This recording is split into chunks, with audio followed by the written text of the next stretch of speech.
So, we're live. Hey Casper, Hello! what are we doing today? What's up, Internet? The interwebs! Well, we're gonna run through the SS Royale map, and I'm gonna show you how I placed the checkpoints in that map, Ooh. so that it gives you a bit of an idea of how to place your checkpoints in your maps. Oh, that's awesome. Because I've been wondering how to use a lava editor. I tried to make a map, it didn't look that nice, and the checkpoints were even more horrible. So I think we should start recording fraps right about now, right? Right, let's... Time to record some gameplay. So tell me, what is the latest update? Alright, in the latest update we've changed a few things concerning the checkpoints. We've made the system a bit easier. It used to be very complicated, and now it's only slightly complicated. So what I'll do today is I'll run through this map and I'll show you some of the tricks that you can use to make everything work smoothly. To start, I prepared this map a little bit myself. I'll show you what I did before we started recording. Basically, I've placed checkpoints around the level according to the basic level layout. So we have a start checkpoint here that is more or less located to where the player starts. And then I'm sure you're familiar with SS Royale. It goes down to the bottom right here. I played it a few times. You go through this cross section, and then you go up here, and then you go down, and then you go back to the left, and then you go through the cross section again, and then up here, and then to the left. And wait, are these all the checkpoints that you need right now for SS Royale? No. Is this functional? Yeah, well, it functions more or less. It works in most situations. However, there are a few mistakes here and there, a few places where things can go a tiny bit wrong. And that's what I'll explain today. This looks like exactly how I would design checkpoints. I would just put one big fat line and call it good.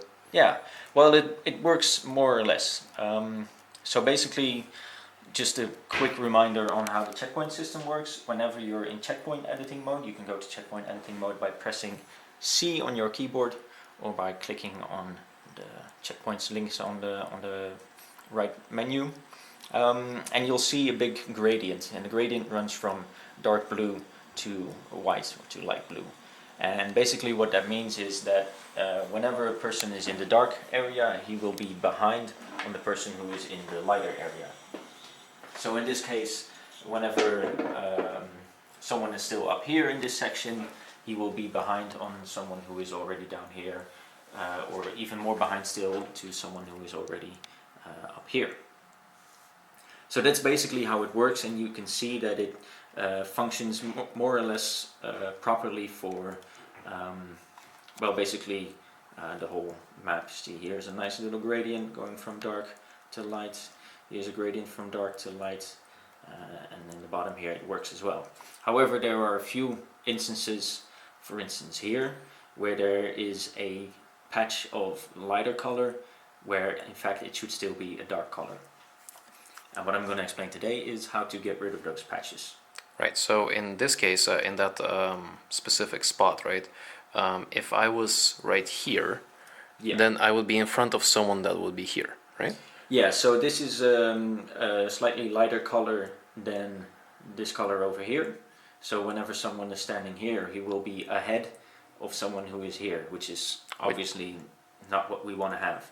Mm-hmm. And then when he moves to the right a little bit, he gets into the darker area, so then he all of a sudden is behind again.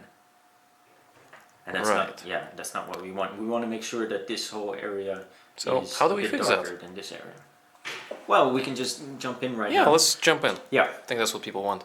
Alright, so there's this big layout right here, and that works pretty well.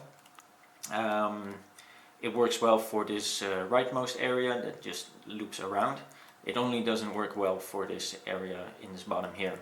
And the reason it doesn't work well is that the way the system works is, I'm going to spawn the player here, and that'll give you a bit explanation of how it works. How do you spawn a player?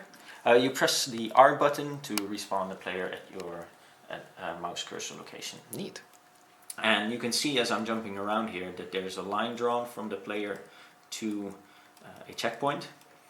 And that means that whenever a player is standing, for instance here, he will his next target in this map will be this checkpoint.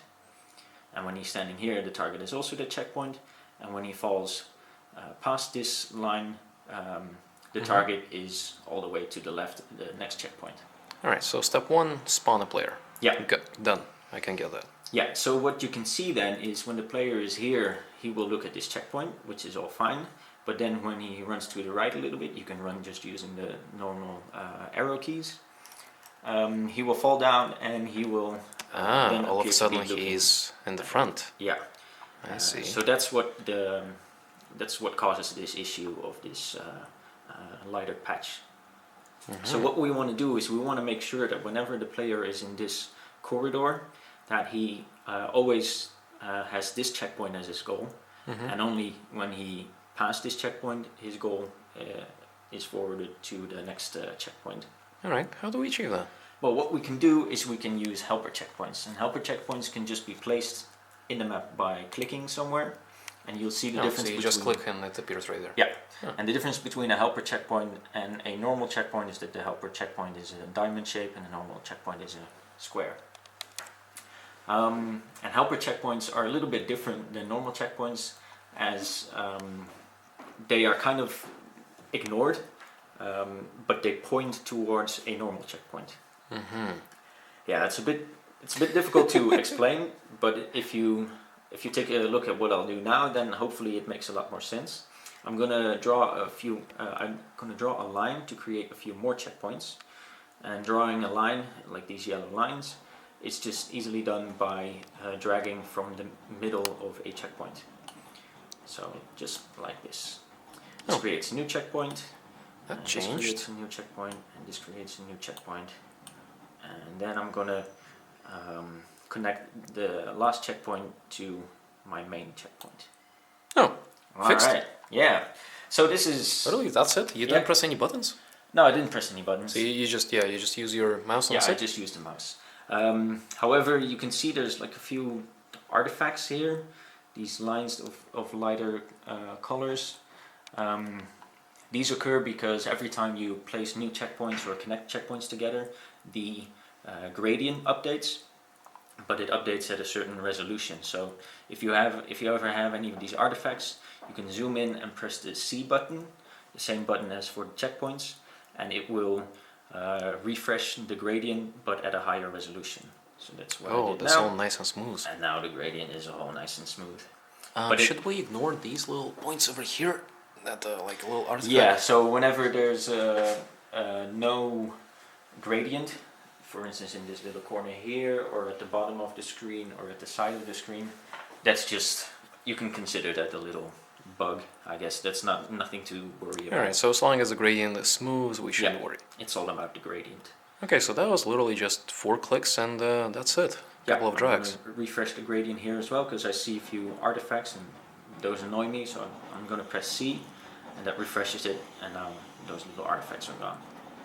Oh, nice. And when I zoom out, you can see that this is now turned into a really smooth gradient in the corridor and also in the outer corridor.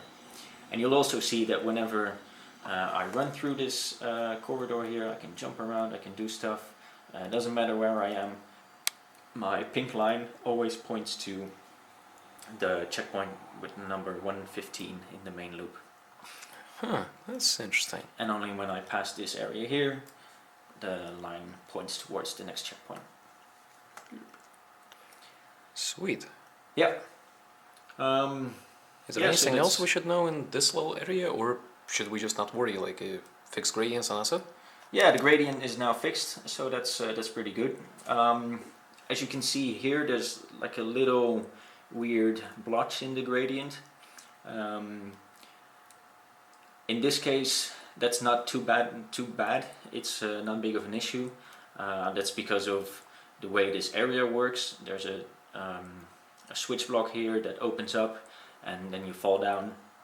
And it doesn't really matter that there's a little weird edge going on here. Basically what this edge means is that whenever someone is in the lighter area, he's ahead of someone who is in the darker area, which means that even when two people would simultaneously go down this corridor, and they would be next to each other, and one of them would be in the light area and one of them would be in the dark area, and the person in the dark area would be behind on the person in the light area. That seems like very minor. Yeah, it's a small location. It's the likelihood of 2 people going down here and then actually having one of them fall off the screen, because that's when this whole thing matters. That's not very likable. That's going to happen. Alright, let's go further into the map. So this thing, I don't see many issues here. It's all just single line is... Yeah, so what's interesting about this area here is that there's different routes that you can take, different paths, but basically... Same direction. It's all in the same direction, so there's no need to put multiple checkpoints here and have multiple paths in the checkpoints, because the layout of the level is always to the left, so the gradient also this points part of to the the map, left. right? Yeah. Okay, so let's go further. Still same direction. Oh, this is interesting. This is where it gets tricky, huh? Right, so here we have a cross section, and cross sections are pretty difficult because you have 2 crossing checkpoint lines. Right. Crossing checkpoints. Yeah, the way you can handle this is by using triggers. I use triggers to switch these blocks around. So whenever I'm just going to go to object mode with the O button. Object mode is also highlighted here, and I can see I've placed a trigger here that whenever someone runs through this, these switch blocks will open like this, and whenever people run to the right here into this trigger, let me just respawn in this trigger by pressing R, and I'm going to go back, and you'll see that the switch blocks have switched direction. So these switch blocks are connected to certain triggers. If I right click on these, I can also see the trigger ID that they are connected to. And when I go back to checkpoint editing mode, what I can do is I can turn checkpoints on and off as well, similar to how I can do switch blocks. So you just use the same ID of the trigger? Yeah, so what I do here is I go to trigger ID and I fill in the same trigger ID that I have for the switch blocks, which in this case, if I recall correctly, was S001. User-friendly naming? Yeah. So I go to the trigger ID and I say S001. I had these apostrophes as well. Never mind those. And I can also say whether or not this checkpoint is active by default. And in this case, the default setting for this level is that the switch blocks... They go the other way around, I believe. Yeah, I think the default setting is that they go that way. So this one... Yeah, that's because we usually spawn on the right, on the left of here. Yeah. So this one should be off by default. So default active is false. And then you'll see also that this line turns red. I see. That means that this path in the checkpoint system currently is not active. And I need to do that only for one checkpoint, for the checkpoint that from which it... Yeah, the other one I also need to turn it off whenever the switch blocks are in this position. So I also need to connect this checkpoint to the trigger. So that's what I'll do here, S001. But this one is active by default. Oh, right. I see. And then you can just connect to the same gate more or less. And you don't need to worry about anything else. Yeah. So what you see now is when this line isn't active, and I have my character standing around here, he won't. The pink line won't look at this one, but it'll look at this checkpoint over here. Oh, sweet. Is this any different from the way that it used to work? Just no, this is what it used to work this like is how already. Yeah. Because I really love those crazy levels where people just put 50 different triggers and it all shapes and changes dynamically. But I can imagine it's a pain in the ass to do checkpoints there. Yeah, it can become a bit complicated. You just have to make sure to pay attention to whether or not the checkpoint is active by default, and that his trigger ID matches up with the trigger. Right. Alright, so what else is interesting? So here we have another section where, as you can see, if I run around here, if I respawn my character with R, then you see that I'm now in this corridor and it should be looking at checkpoint number 33 and then onwards to checkpoint 34. These are the checkpoints that are concerning me right now. However, when I run to the left, the pink line shoots down and assumes that I want to be running to this checkpoint. And once again, this is because the position of the player is basically projected onto the line that he's closest to. So that's why you can see this little line going down here. It's exactly down the middle between these two lines. So whenever I'm above this vertical line right here, this virtual line I should say, right here, it connects me to the upper checkpoint, and whenever I'm below it, it connects me to the lower checkpoint, to the lower line. So I want to make sure that whenever I'm in this corridor, I always get projected onto these two lines, and once again I can do that just by placing helper checkpoints and essentially sealing off the area that I have here. Yeah, it's kind of like just patching. Yeah. You just make yourself a little patch and connect that exactly to the wall. You kind of draw around the level, I guess. Draw over the level with ease. Yeah, you can use the level layout, the tiles that you placed as a good reference point. So now whenever I'm in this area and this corridor, it always looks up to checkpoint 33 and 34. Alright. As you can see, this kind of gives me another issue, because now there's a little dark blotch here and a little dark blotch here. Once again, you can get rid of these blotches by placing more helper checkpoints to seal off this area. Right, and you just need to click, right? Yeah, you just click some more and drag some more lines and then connect those to the checkpoint that you want them to. And then if you press C to refresh, there you go. It all looks good. So now we have a nice little gradient, and Sweet. the areas are cut off from the other areas, so everything should be fine. Yeah, and is that it to designing checkpoints in SS Royale? Yeah, well, at some points it gets a bit complicated, so if you want to make the whole map work perfectly, there's a little area here that I need to get rid of. There's a little area here that I need to get rid of, and let's see. So this all looks good. Yeah, okay, so there were two more areas that I need to patch up a little bit, but other than that, it's pretty easy. There's one thing I want to talk about before we leave, because I think we can almost wrap this thing up. Yeah, I'm ready to make the next SS Royale. Yeah. No, better one. Yeah. Yeah, go ahead. So this checkpoint here, you can see kind of a line going up here. If I refresh the gradient by pressing C, you can see the line in a bit more detail. And you can see that there's, basically on the left of this checkpoint it's dark, and on the right of this checkpoint it's light. And you might get a bit confused about it, because normally when you want to have a nice smooth gradient, and in this case you can see a hard edge, and that's usually not what we want.